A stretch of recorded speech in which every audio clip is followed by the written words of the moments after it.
કુદરત જ્યારે કોપાયમાન થાય ત્યારે ખેડૂત લાચાર જ હોય છે, પણ જ્યારે તંત્રની બેદરકારી કાળ બનીને ત્રાટકે ત્યારે સ્થિતિ અસહ્ય બની જાય છે. તો સુરેન્દ્રનગર જિલ્લાના ચુડા તાલુકામાં બનેલી આ ઘટના કે જેમાં વીજ લાઇનમાં થયેલો શોર્ટ સર્કિટના કારણે ખેડૂતનો તૈયાર પાક બળીને રાખ થઈ ગયો છે.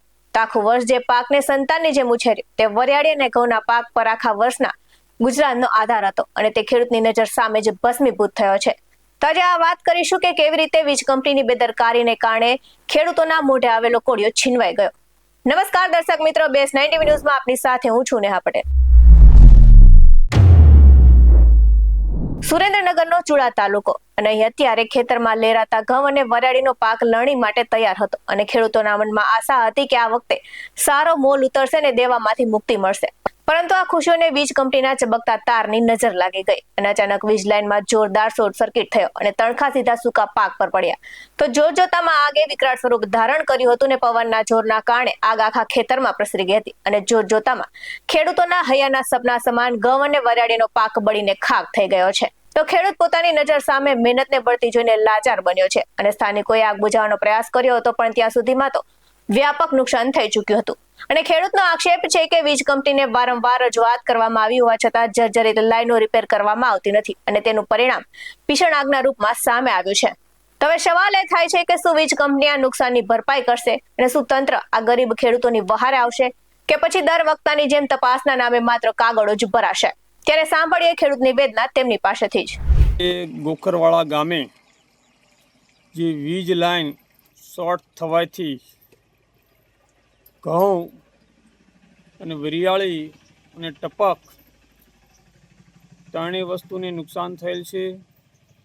જે ટપક છે તે અબ્દુલભાઈ અસ્માલભાઈ સિદાતર, તેમની 8 વીઘાની ટપક છે.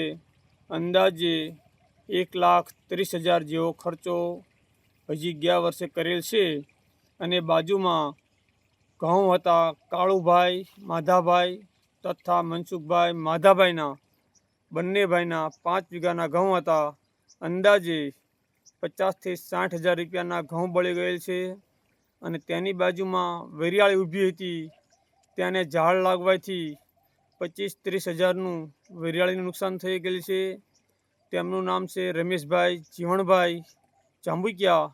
આ ત્રણેય લોકોને PGVCLની લાઇન શોર્ટ થવાથી નુકસાન થયેલ છે. અને મને ખેડૂતની જાણ થવાથી તાત્કાલિક હું સ્થળ ઉપર જઈ અને તપાસ કરી અને PGVCL કચેરીએ ફોન કરી અને PGVCL સ્ટાફ આવી અને ત્યાં બધું દેખરેખ જોઈ અને તપાસ કરીને ગયા છે અને આગળની કાર્યવાહી કરવા માટે મેં PGVCL સ્ટાફને વિનંતી કરેલ છે. હું ગોખરવાળા ગામના પંચાયત સદસ્ય અને મારા ઘરના સરપંચ છે શહેનાજબેન આરીફભાઈ સિદાતર. આવા જ વધુ અહેવાલ સાથે ફરી મળતા રહીશું. તમે મારી YouTube ચેનલને સબસ્ક્રાઇબ કરવાનું અને અમને Facebook અને Instagram પર ફોલો કરવાનું ભૂલશો નહીં. બાકી નવી અપડેટ્સ મેળવવા માટે આપ જોતા રહો BS9 TV ન્યૂઝ. નમસ્કાર.